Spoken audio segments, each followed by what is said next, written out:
Hola, ¿qué tal mi gente? Buenas tardes. Quería comentarles la situación. Los vecinos piensan que acá en mi casa pasan cosas a cada rato, pero no me creen que es la lavadora.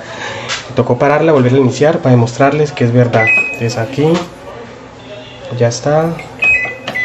Le damos.